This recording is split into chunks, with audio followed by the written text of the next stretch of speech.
Hello there, my lovely precious. Once again, welcome back to MAYLA'S Bedtime Stories because tonight we're reading Disney's Winnie the Pooh. This version is from Mama and Dada TV.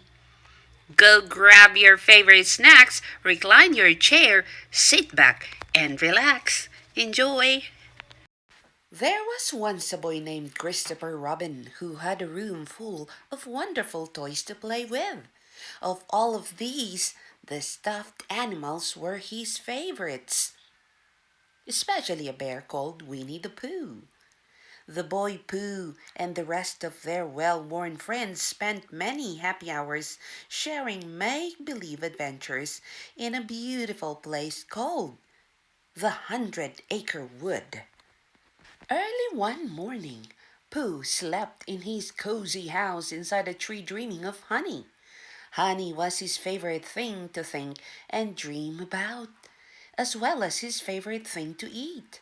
And on those rare occasions when Pooh forgot about honey, his rumbly tummy was quick to remind him. On this day, Pooh woke up to discover that his tummy was complaining especially loudly. He knew that the only way to quiet it was to fill it with lots of delicious honey. As Pooh dressed, he and his tummy sang a song together that included reassuring words like sweet and eat, while actually Pooh sang the words, while his tummy made musical sounds like gurgle and pop. Finally, it was time for breakfast. Pooh checked his cupboard first. Sure, there would be a pot full of the sweet stuff. Empty, observed Pooh. Well, luckily, I keep some extra in the house. Pooh continued his search, checking under his bed and on the ledge above his door. Unfortunately, every honey pot he found was lacking the honey part. Finally, he came upon a jar he felt sure was full. He tipped it back farther and farther and farther until the weight of the pot tipped him right over. Sensing that Pooh had been distracted from his task, his stomach issued forth several hungry and impatient sounds. Pooh realized that drastic measures were in order. Since there was no honey to be found inside, he had no choice but to venture out into the 100-Acre Wood to find some more. Suddenly, Pooh spotted some bees. Since where there were bees, there was honey, Pooh felt hopeful and a little cautious.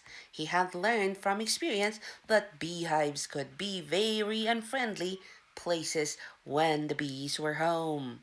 Bzz, bzz. What he needed, Pooh decided, was a disguise. He spotted a tree branch and held it in front of him. Now the bees would think he was a tree branch too.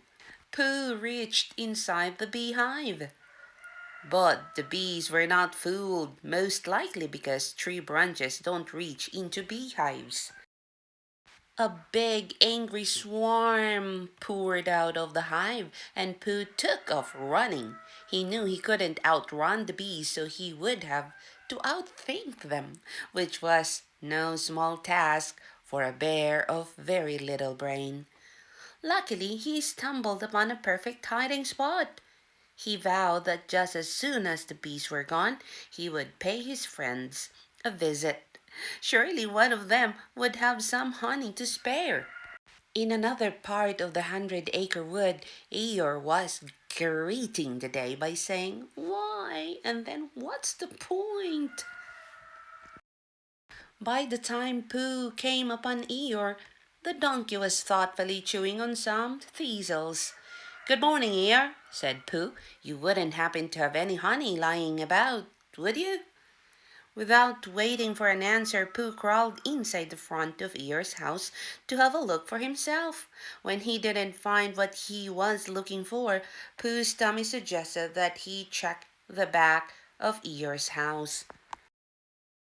Pooh came out empty-handed, finally stopping to take a good long look at his friend.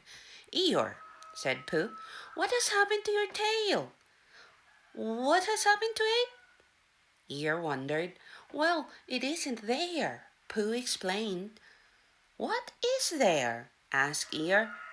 Nothing, replied Pooh. That accounts for a good deal, observed Eeyore. Pooh knew what he had to do. I, Winnie the Pooh, will find your tail, he promised, and then we shall get some honey. Just then a familiar voice drifted down to them from a nearby tree. Chapter 1. The Birth of a Genius, it began. A breezy wind drifted through the wood. Pardon me, Ow, interrupted Pooh. What are you doing? Oh, hello, Pooh, Eeyore, Owl said. Why, I'm penning my personal memories. Perhaps you could take a short break from your important work and help us find Eeyore's tail? Asked Pooh. You have such a talent for speaking and telling us what to do. Owl handed Pooh a pad and a pencil. Write this down carefully, he instructed. Now the customary procedure in such case is as follows. What does Crestimony proceed cake mean? Pooh asked. Owl explained it meant the thing to do and continued, the thing to do is as follows. First, issue a reward. On hearing the word issue, Pooh said, Kiss on the head. I beg your pardon, replied our Owl.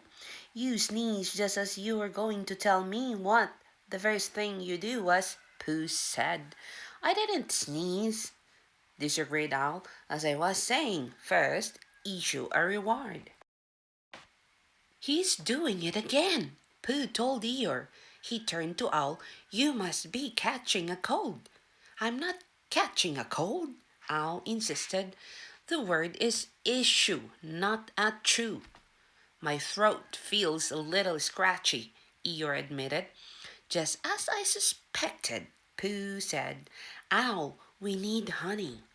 Owl's patience was at an end. Enough of this infernal folderol.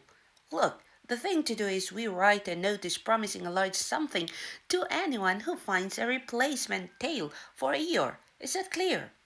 Oh, that sounds like a wonderful plan, Owl, said Pooh, imagining a tasty honey reward as he listened.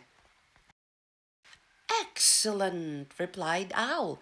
Now we shall get Christopher Robin to write out the notices, and we'll put them up all over the forest. And with that, he flew off to the boy's house to ask for his help. Christopher Robin immediately set to work making several large signs that read a very important thing to do.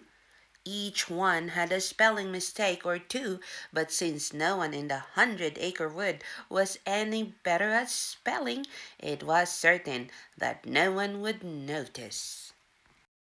Pooh helpfully took the signs and began posting them all around the 100-acre wood.